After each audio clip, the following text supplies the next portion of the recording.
সম্প্রতি ইজতেমার ময়দানে যে ঘটনাটা ঘটেছে, এতে করে এরা আসলে দাওয়াত ও তাবলীগের কাজ করার মতো যোগ্যতা রাখে না, এরা সন্ত্রাস। সম্প্রতি ইজতেমার ময়দানে যে তিনজনকে হত্যা করা হলো, যারা হত্যা করেছে, যেভাবে হত্যা করেছে, এরা কারা? খুব গুরুত্বপূর্ণ একটা বিষয়। দেখেন, আমি গত কয়েকটা মাহফিলেও এই আলোচনাটা করেছি এবং অনেকদিন আগে জুমাতেও আলোচনা করেছিলাম যে এদেশে ইসলামের ক্ষতি মুসলমানরা যতটা করতেছেন, মুসলিম নামধারী কিছু মুনাফিক, ইহুদি, খ্রিস্টান, হিন্দুরা কিন্তু ইসলামের জন্য এতটা হুমকি না। মুনাফিকদের কার্যক্রম ইসলামের জন্য যতটা হুমকি বা ক্ষতিস্বরূপ। আপনি বলবেন কিভাবে? দাওয়াত তাবলীগের কাজ এটা বাংলাদেশে আজকে থেকে না, বহু আগে থেকেই। দাওয়াত তাবলীগের জন্ম কোথায় আপনারা সবাই জানেন, ভারতবর্ষে। তো এবং দাওয়াত তাবলীগের যখন একত্রে 2018 সালের আগ পর্যন্ত, 16 সালের আগ পর্যন্ত একত্রে যখন কাজ করত, অর্থাৎ আলেমদের অনুসরণ করা একটি গ্রুপ আর আরেকটি হচ্ছে ব্যক্তি অনুসরণ করা আরেকটি গ্রুপ, এই দুইটা গ্রুপ যখন বিভাজন হলো, তারপর থেকে কিন্তু এই অস্বস্তিকর পরিবেশ তৈরি হয়েছিল। মাঠ দখল, মসজিদ দখল, গ্রুপিং, মারামারি, অন্ধভক্তি, ব্যক্তি পূজার মতো আমার আমির সাহেব যা বলবে সেটা আমি মেনে নেব, এরকম চিন্তা চেতনা, যদি আমির সাহেব ভুল বলে, এগুলো শুরু হয়েছে পরবর্তী সময়। সম্প্রতি ইজতেমার ময়দানে যে তিনজনকে হত্যা করা হলো, যারা হত্যা করেছে, যেভাবে হত্যা করেছে, এরা কারা? যেখানে রাসূল আকরাম সাল্লাল্লাহু আলাইহি ওয়াসাল্লাম কি বলছেন, আল মুসলিমু মান সালিমাল মুসলিমুনা মিন লিসানিহি ওয়া ইয়াদিহি, সেই প্রকৃত মুসলমান যার জবান এবং হাত থেকে অন্য মুসলমান নিরাপদ থাকে। ইজতেমার ময়দানে যে মানুষগুলোকে হত্যা করা হয়েছে, এদেরকে কোনো হিন্দু খ্রিস্টান হত্যা করে নাই, হত্যা করেছে মুসলমান, হত্যাটা করেছে মুসলমান। এই যারা হত্যা করেছে, এতদিন পর্যন্ত দাওয়াত ও তাবলীগের কাজ করে এরা শিখলোটা মূলত কি শিখলোটা কি? ব্যক্তি পূজা, অন্ধ, বধির। যেখানে আল্লাহ সুবহানাহু ওয়া তাআলা বলছেন, মান কাতালা নাফসাম মুতাআম্মিদান ফাজাযাউহু জাহান্নাম খালিদান ফাগাদিবাল্লাহু আলাইহি ওয়া লাআনাহু ওয়া আ'আদ্দা আযাবান আযীমা, আযাবান মুহিনা। ইচ্ছাকৃতভাবে কোনো নফসকে কেউ হত্যা করলো, সে যেন তার আশ্রয়স্থলকে জাহান্নামে বানায় নিল। আল্লাহ লানত তার উপর, আল্লাহ তার উপরে ক্রোধান্বিত হন, তার জন্য যন্ত্রণাদায়ক মর্মান্তিক শাস্তির ব্যবস্থা করা হয়েছে। আজকে মুসলমানরা দেখেন, টুপি দেখে মানুষকে বিবেচনা করা হয় যে সে কোন তরিকার, জুব্বা দেখে বিবেচনা করা হয় সে কোন তরিকার। হাত কেউ এখানে বাঁধতেছে, কেউ এখানে বাঁধতেছে, কেউ এখানে বাঁধতেছে। ভাই, বাঁধতে দেন না। আল্লাহ রাসূল একাধিক হাদিস বা মতবিরোধপূর্ণ যে মাসালাগুলো আছে, সেগুলো যে যেটা মানতেছে মানতে দেন না। আমি যেটা মেনেছি এটাই ঠিক, আর বাকি সব মিথ্যা। এটাই হচ্ছে গোড়ামি, গোয়ার্তামি। এই সমস্ত জিনিসের কারণেই কিন্তু ইসলামের ক্ষতি হচ্ছে ভাই।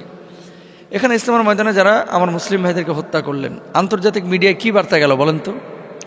আন্তর্জাতিক বিশ্বে বার্তাটা গেল কি? আপনারা মারামারি করেছেন, অমুসলিমরা মারামারি করতে যায়নি। সিরিয়ায় যে মুসলমানদেরকে মারা হয়েছে, সুন্নি মুসলিমদেরকে, এখানে কি জিজ্ঞেস করা হয়েছে সে হানাফি নাকি আহলে হাদিস? ফিলিস্তিনি যে মুসলমানদেরকে ইহুদিরা যখন মারতেছে, জিজ্ঞেস করা হয় যে সে কি আহলে হাদিস নাকি হানাফি? ভাই, মুসলিম হিসেবে যখন কেউ আপনাকে আঘাত করবে, তখন ইসলাম এবং মুসলমানকে টার্গেট করে আপনাকে আঘাত করবে। কিন্তু আপনি কি করতেছেন? সম্প্রতি ইজতেমার ময়দানে যে ঘটনাটা ঘটেছে, এতে করে এরা আসলে দাওয়াত তাবলীগের কাজ করার মতো যোগ্যতা রাখে না, এরা সন্ত্রাস। এবং এদেরকে আইনের আওতায় নিয়ে এসে কড়া শাস্তি দেওয়ার ব্যবস্থা করতে হবে। দেখেন, আলেমদেরকে কেন তারা মানতে চায় না? কেন মানতে চায় না? এর ভিতরে একটা লিডারের ভাব আছে, নেতাগিরির একটা ভাব এদের ভিতরে চলে এসেছে। এর মধ্যে অনেকেই দেখবেন যে পূর্ববর্তী রাজনীতির সাথে জড়িত ছিল। অনেকে এমপির জন্য, এমপি ইলেকশনের জন্য ওই কিনেছিল, কি আর নাম, নমিনেশনও কিনে উঠিয়েছিল, ইলেকশন করবে তাই। কিন্তু দেখেন, ইলেকশন করতে পারে নাই। আপনি ওইদিকে এখানেও লিডার, ওখানেও আবার আপনি একটা দলের মানে নেতৃত্ব দিবেন, একটা দলের দায়িত্বশীল হবেন, অন্যদিকে দালালি করবেন।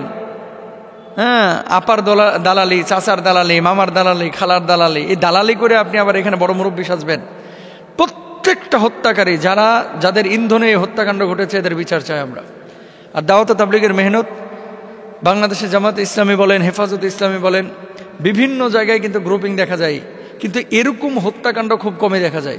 আলহামদুলিল্লাহ, অনেক সংগঠন আছে যাদের ভেতরে আমির যা বলেছেন তাই হয়, এর বাইরে কেউ কোনো সিদ্ধান্ত নেয় না, কথাও বলে না।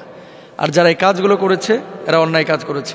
আমরা উদাত্ত আহ্বান জানাবো যে ইজতেমার ময়দানটাকে আলেমদের মাধ্যমেই পরিচালিত করার, এবং যাদের ত্যাগ তিতিক্ষা কোরবানির কারণে বাংলার জমিনে আলেম তৈরি হচ্ছে, বাংলার জমিনে দাওয়াত তাবলীগের মেহনত মানুষ শিখেছে, তাদের হাতে এটা তুলে দেওয়া দরকার। কোনো চাপাবাজ, দালাল, অর্থ সন্ধানী এবং এই যে লিডার হওয়ার মানসিকতা, অন্ধভক্তি, পীর পূজারী, কবর পূজারী, মাজার পূজারী, আমির পূজারীকে এই দায়িত্ব দেওয়া যাবে না।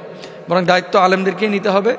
এবং এখানে বিশৃঙ্খলা রোধের জন্য খুব সূক্ষ্মভাবে তদন্ত করা প্রয়োজন যে ওপার বাংলার বা ওপারের দেশের হাত আছে কিনা, আমাদের 15-16 বছর যারা পরিচালনা করেছিল এই দেশটাকে তাদের কোনো সূক্ষ্ম ষড়যন্ত্র আছে কিনা, নাকি এদের ভেতরেই ঘাপটি মেরে এই সমস্ত লোকগুলো বসে আছে, কারা ষড়যন্ত্র করছে, কেন এই বিশৃঙ্খলাটা, জাতিগত দাঙ্গা, ধর্মীয় মানুষদের মধ্যে দাঙ্গায় লাগাইতে চাচ্ছে কারা, সচেতন হতে হবে। আল্লাহ তাআলা বলেছেন ওয়াতাসিমু বিহাবলিল্লাহ জামিআ ওয়ালা তাফাররাকু, আল্লাহ রজ্জুকে একত্রিত করে আল্লাহ রজ্জুকে ধরতে হবে, আঁকড়ে ধরতে হবে, কোনোভাবেই এটাকে বিভাজন করা যাবে না, মতবিরোধ করা যাবে না, গ্রুপিং করা যাবে না, মারামারি করা যাবে না।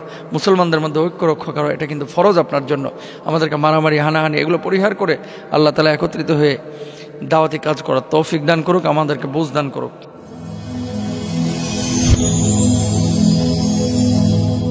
Rose TV 24. Enjoy by listening to the Holy Quran.